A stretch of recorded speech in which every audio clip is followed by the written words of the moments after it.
There is a lot we can learn about money and business from looking at how people dig holes of all things. If you're ready to find out if, on the one hand, you're digging aimlessly and you just need to stop, or on the other hand, if you're finally ready to break ground, keep watching.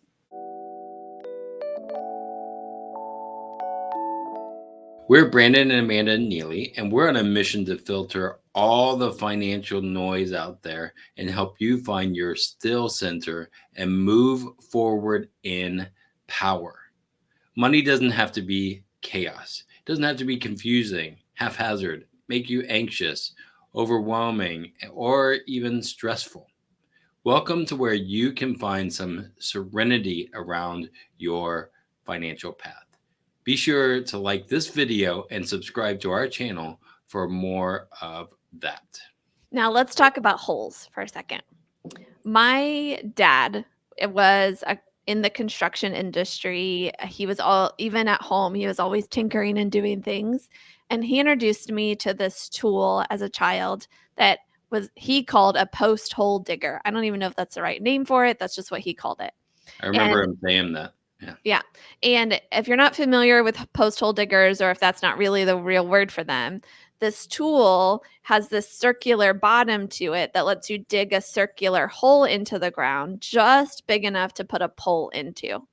A shovel, because of its shape, gets you too big of a hole. It doesn't get deeper, fast enough, all those things. But a post hole digger makes it just the right size. They're all about efficiency. Not only do you make the hole just big enough, not too big or too small, just the right size, but you also put forth a lot less effort in digging that hole to put your pole in. Now, a lot of people who are trying to make progress financially are looking for some type of post hole digger, right? We're looking for the easy fix that we can put just the right amount of effort into, but not too much effort. We want to make sure it is the right tool and we don't want to work too hard Yeah. at the same time. Yeah. The problem is that financially, post hole diggers don't exist. I'm sorry to tell you that. And because they don't exist, many people end up going one of two ways. Tell us if either of these sound familiar to you. The first thing people do financially is they just start digging. They grab whatever tool they can find or are given and whatever spot is closest at hand, and they just go to work because that's what everybody else does, right? And we've seen people like this also in the business realm. Maybe they started a business 10 years ago, or they have a family business that their parents started, and they just keep working away at the business. It doesn't matter if the business is the wrong business for them. It doesn't matter if the business is actually making them money. They just keep digging the hole with the tool that they started with in the way they know how. Any of that sound familiar? Eventually, maybe just possibly, they realize they're digging a hole to nowhere, but then they might be so deep that it seems impossible to climb out or to imagine finding another productive use for their time and tools and energy. In fact, it might be too late to start again. Yeah, you can imagine this in the personal finance realm too. You're in your 20s, you pick a financial tool, you start maxing it out, you put as much as you can into it, only to find out when you're 2 years from retirement that you've been digging the wrong hole the whole time, and that you should have maybe been digging multiple holes or digging in a totally different spot entirely, but it's feels like it's almost too late to try again. And that's kind of how this business analogy fits in the personal finance realm too. But that's just one thing people do because no post hole diggers Mm. exist in the financial realm. The other thing people do is maybe just as bad. You tell us which one you think is worse. We've seen people get so lost in trying to find a golden shovel, discovering the right spot to dig, creating their blueprints, and so on and so forth, that they never actually move any dirt. These are the people in the business realm that Brandon and I have given the affectionate term entrepreneurs. They want to start a business. They want to make progress toward their goals, but they get stuck in planning. They get stuck in analysis paralysis. They get stuck in overwhelm from too many choices. They get stuck in so many ways. And no wonder, because yeah, there's a lot of financial noise out there. There are a lot of options. There's a lot of business gurus that contradict themselves. Who do you know who to trust?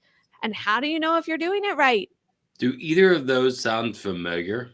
Digging a hole to nowhere or never actually starting to dig? Now, I know you are here. You're watching this video because you have goals. You have things you want to go after. You have holes you want to dig and things you want to build in those holes. But there's that tension between action and planning. Do you ready, fire, aim? Do you aim, fire, ready? Like whatever it is. I bet you feel that tension. I think most humans, if we slow down enough, we feel that tension. When do we act? When do we plan? How do we know we've planned right? All those things. Now, we said earlier that there are no post hole diggers in the financial realm. There are no precise tools that are so efficient and so easy to use that it almost seems too easy to reach your financial goals. But here's the thing, here's the main point we're coming to. There are people who have dug holes that serve a purpose, and they've done it efficiently and effectively. In fact, I would say through our own experience from digging the wrong holes in the wrong ways, but using those mistakes to learn where to dig the right holes in the right ways, that we're on the right track now. What we believe is the most effective way to make sure you're digging the right holes and that you're actually moving towards your goals is to get connected with people who will support you along the way, and even better, if they've done it themselves. So, going back to the digging holes analogy, if you're a builder, if you're in the construction industry, you know that you learn from others. You do your journeyman's and an apprenticeship and stuff like that. And you work together as a team. Building is a lot easier when there, light more hands make light work, that kind of thing. And in fact, it's actually dangerous to build by yourself. Not only does it take longer, but if you get hurt, there's no one there to help you. The same is true financially. You build a smart, stable financial future best when you build it together with people who are going to encourage you to be your best. Sure, those people might share information, give you ideas, right? Share from their own experience. But most importantly, you build the best financial future when you find the people who help bring out the best version of you. At least that's what we found from our experience. That's what we believe. And we want to tell you that if you're looking for a financial community that's not just going to tell you what to do, right? And say you got to do this, this, and this, but is going to help you find and execute the best version of your unique financial journey, then guess what? You found that place. You are in the right place, and you need to get connected with us. You can do that by visiting stillmethod.com to learn more and to connect with that community. We look forward to seeing you there. Awesome. Thanks for joining us, and looking forward to seeing you in our next video.